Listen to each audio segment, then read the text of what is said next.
responsible for that helicopter.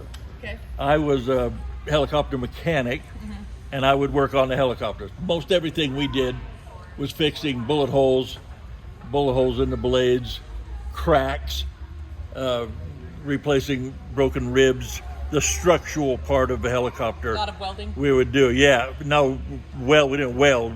It was all aluminum, magnesium, all kind. Anyway, we would use a lot of rivets to put things back together again. The crew chief, he was responsible for everything in the helicopter. He sat at the open door with his machine gun. I sat on the other side with an M60 machine gun out the window. No glass, no nothing. And sometimes it was really cold. Sometimes we'd fly up pretty high and it would be kind of cold. But I guess I could tell you, if you could, this helicopter here, what we would do when we would go rescue somebody. They would be in a clearing or whatever in the jungle, and two helicopters would go out, and there'd be one that's going to land and pick up the wounded, and another one called the chase. One helicopter would fly up really high and circle, and up high enough that they couldn't get shot at. The other helicopter, we would come down really, really low on the treetops and fly really fast on the treetops so they couldn't get shot at. So you think about it, if something was way, way up high, it's hard to shoot at. If something is really low, traveling really fast, it's like, oh, you can hear him coming, and he's gone. So it's hard to shoot at him. So you would fly across the treetops in the jungle, and then if they were in a clearing, you would come out, you'd land really quick, they'd throw the wounded on, and you're gone as fast as you could possibly go. Because when that helicopter landed, it told everybody in the whole area where they were at. So they didn't want you there very long, and you didn't want to be there very long. The people will start shooting at you and throwing in mortars or rockets. So we would land, you'd put the wounded on and take them off. And then, like I said, we'd take them to a hospital or we'd take them to a ship. So I told you that one morning we got attacked at Dong Ha, and our whole squadron, where I lived, the Chow Hall, all the buildings completely destroyed. We were underground in bunkers. And that explosion, according to the internet, was the largest explosion in history of a military ammo dump. It was 20,000 tons of ammunition that exploded, completely wiped out our base, helicopters, buildings, What is everything. ammunition, guys? What is ammunition? Guns. Guns, bullets, bombs, artillery, everything. You know what, like all the fireworks we shot off last night and all the fireworks that were being shot off around the neighborhood and all the fireworks that were being shot off at the fairgrounds. Could you imagine putting all those together and lighting them off? It would just be one big, giant Little boom. piece of shrapnel Plus, in your neck, lady. all of the fireworks, all of the things that went, they'd be flying over here and hit, and they'd go boom, and they'd fly over here and go boom. So they spread out all over. And I never thought about it. Maybe most of our helicopters, they might have been destroyed by the Viet Cong, the North Vietnamese Army with rockets. They also could have been destroyed by our own ammunition that was blowing up all over.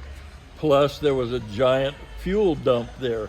Lots of gasoline, everything. Our base just blew up.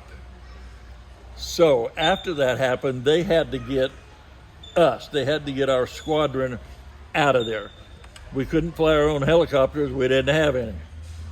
We couldn't work. There was nothing to do. We were done.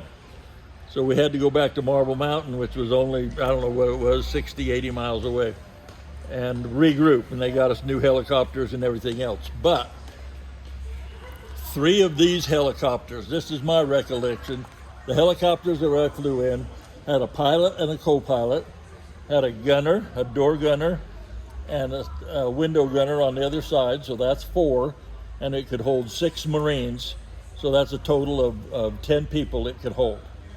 These helicopters here my recollection is you could put 50. There were 3 of them that came that took our whole squadron out. And as they came in to get us, and it was after dark, as they came in to get us and land, they would start to land, and the enemy was shooting in rockets, boom, going off. And so the helicopter would take off again, and we would move through. It wasn't a jungle, but we were moving through bushes, flatlands, moving to another place, and the helicopters would come in and try and land, and so we could rush and get on the helicopter, but they started shooting again, and they'd fly off. So then, this was 55 years ago, so my recollection is the third time. I don't know if they came in no lights or what, but they came in and landed, and all of us got on the helicopters and flew off and went back to another base that was more secure. And we were just there for a few days. We got more helicopters, and we were working back as a squadron. And I was actually flying back to Dong Ha, sleeping there and flying there, doing the same thing that we did, helping troops, taking ammunition, carrying bodies, taking people that were wounded. That's what I did. So, Dad, the day that you had to be rescued. Yes. So, did you have advanced warning to get into the bunkers, or did it just start? Oh going no, and but you got no. in? In a way, but here's the deal. I was in Vietnam. Well, I was going to say 13 months, but I was 3 months aboard a ship, so you didn't have to worry about that. But then the other 10 months was on land, and for the 10 months we were there,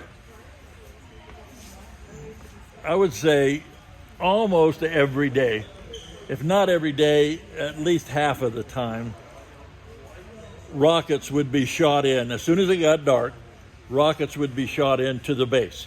They were trying to hit helicopters. They were trying to hit where we lived. They were just fired into the base. If the first one didn't get you, then you hear it coming. You would whistle. Boom.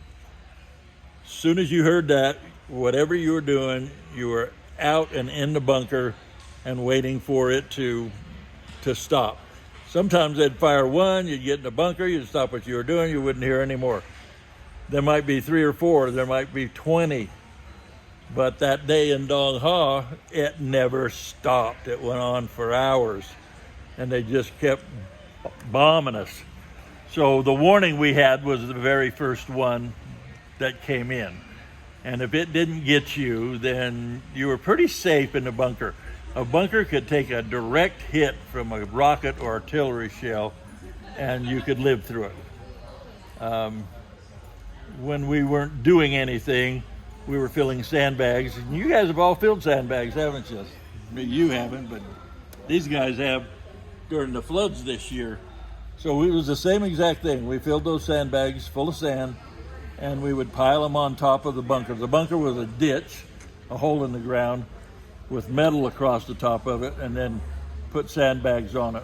And we would just keep reinforcing those bunkers, putting more sandbags on, so a bomb could hit right on top of it, and if you were inside of it, you could survive it. And that happened several times. So How many people were lost that day before y'all got in the bunker? how many people what? How many people were lost that day out of your squadron before you got in the bunker? Yeah, I could read that from the internet. There were absolutely no casualties That day? at all in our squadron. I have read that there were 46 wounded that day. I definitely wasn't one of them, and if that's true, that's 25% Do you of our... remember anyone that was wounded? Like any of your buddies with you? No, I really don't. When I read that statistic, I was really surprised. And how many, what was lost that day? The biggest ammunition dump in military history, right? Explosion. Yeah, I didn't know that the day I was there, but reading about what I did, I learned more about reading about what I did than when I was there. When you were 19 being And if you want to learn about Dong Ha, Hey, Dad, wait. Tell us where you were at when the explosions happened. I Like, what were you doing? well, this is my recollection is I was getting ready to go to work, but when that went off, I had pants on, socks, and a t-shirt. I went in the bunker. When I came out, I had pants, t-shirt, and socks on. I no longer owned a weapon. I didn't have a gun. I lost absolutely everything. I had really cool reel-to-reel tape recorders that my friends would send me messages and I'd play them. I had really cool music. I had two really good cameras. I carried a camera with me on the helicopter, and all of those were lost, destroyed. Everything I owned was destroyed. All I had was my socks, a pair of pants, and a t-shirt. And the funny thing about it is we all got reimbursed for that. I thought that was interesting. Filled out a sheet about all the things that we'd lost, and we got paid for it. But Except for the pictures. Never gonna get those back. Huh? evidently, I got cameras because even after that, I was like a squadron photographer. Because I don't know if my mother sent me a camera. I had what they call the Instamatic, where you'd take the picture, you'd pull out the paper, wait a minute, and the picture, come on, and that's probably what this picture here is.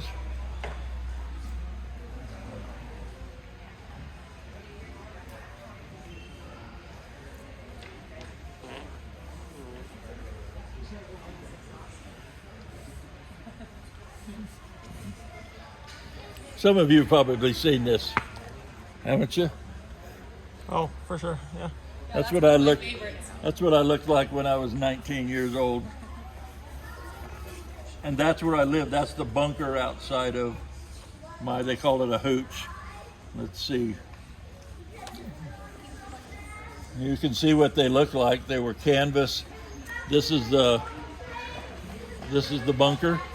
That's what the bunker looked like, the sandbags, and you just crawl inside of those. And they could drop a bomb on you and you could survive.